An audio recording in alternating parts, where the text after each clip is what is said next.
कि ऐसे तोप को तो हम घर के बाहर सजावट के लिए रखते हैं। ओवैसी को पहले इस हिंदू शेरनी ने 15 सेकंड में रगड़ा और अब दे दिया ऐसा बयान, सुनकर आपके भी उड़ जाएंगे होश। हम लोगों को 15 सेकंड लगेंगे ओवैसी। ओवैसी को एक बार नहीं बार बार रगड़ रही है ये हिंदू शेरनी। नाम है नवनीत राणा। नवनीत राणा ने कहा है कि अकबरुद्दीन ओवैसी जैसे लोग ये कहते हैं कि मेरी घड़ी में 9:45 बजे हैं, अभी 15 मिनट बाकी हैं, तो ऐसे लोगों को जवाब देना जरूरी है। नवनीत राणा ने कहा कि उनका इरादा किसी को हर्ट करने का नहीं था, मगर धमकी देने वालों का जवाब देना जरूरी होता है। नवनीत राणा के पति रवि राणा अपनी पार्टी से चुनाव लड़ रहे हैं और नवनीत राणा बीजेपी के एक सजग कार्यकर्ता के रूप में उनका साथ देने में लगी हैं। और इसी दौरान एक टीवी चैनल को इंटरव्यू देते हुए नवनीत राणा ने ओवैसी को फिर से फटकार लगा दी है। नवनीत राणा ने कहा कि उनका इरादा किसी को हर्ट करने का नहीं था, मगर धमकी देने वालों का जवाब देना जरूरी होता है। हम महिलाएं जरूर हैं, मगर किसी को धमकी का जवाब देने के लिए रानी लक्ष्मीबाई बन सकते हैं, माता जीजाबाई और अहिल्याबाई बन सकते हैं। नवनीत राणा ने कहा कि कोई शख्स आकर देश में ये कहे कि हम तुमको 15 मिनट में खत्म कर देंगे, तो ये बात कहीं से पचने लायक नहीं है।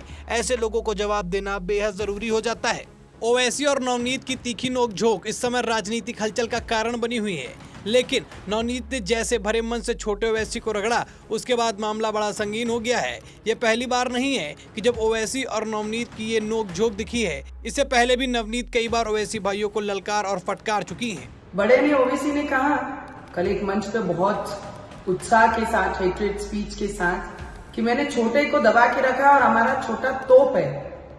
मैं आपको बताना चाहूंगी बड़े कि ऐसे तोप को तो हम घर के बाहर सजावट के लिए रखते हैं। बड़ा कहता है कि छोटा हमारा खूंखार है। अरे ऐसे खूंखार हम घर में पालते हैं। ये याद रखना कि मैं भी माजी सैनिक की बेटी हूँ, कि मैं भी देखना चाहती हूँ मुर्गी और मुर्गी का बच्चा कब तक खैर मनाता है। और बड़ा कहता है कि मैंने छोटे को संभाल के रखा है, मैंने छोटे को समझा के रखा है। अरे समझा के रखा है इसलिए बड़े तुम्हारे आंखों के सामने, नहीं तो आज राम भक्त और मोदी जी के शेर हर गली में घूम रहे हैं। दबा के रखा है इसके लिए नजरों के सामने है।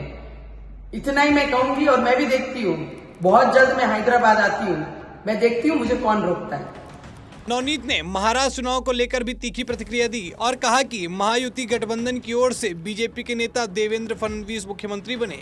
फडणवीस ने काफी त्याग किया है और उनको इसका फल मिलना चाहिए। नवनीत राणा ने कहा कि उद्धव ठाकरे का स्वभाव जरा सा भी नहीं बदला है। उनके अंदर एरोगेंसी पहले भी थी और अब तो पहले से ज्यादा घमंड आ गया है।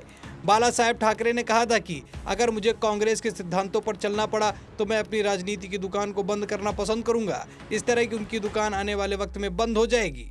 नवनीत राणा इस समय अपने बयानों की वजह से सोशल मीडिया पर काफी ट्रेंड कर रही हैं और ओवैसी को जिस तरीके से उन्होंने रगड़ा है, उसके बाद से उनकी चर्चा भारतीय राजनीतिक गलियारों में गूंज रही है। फिलहाल इस खबर में इतना ही। वीडियो अच्छी लगी हो तो वीडियो को लाइक और शेयर करें। चैनल पर नए हैं तो चैनल को सब्सक्राइब करे बिना बिल्कुल भी न जाएं। धन्यवाद।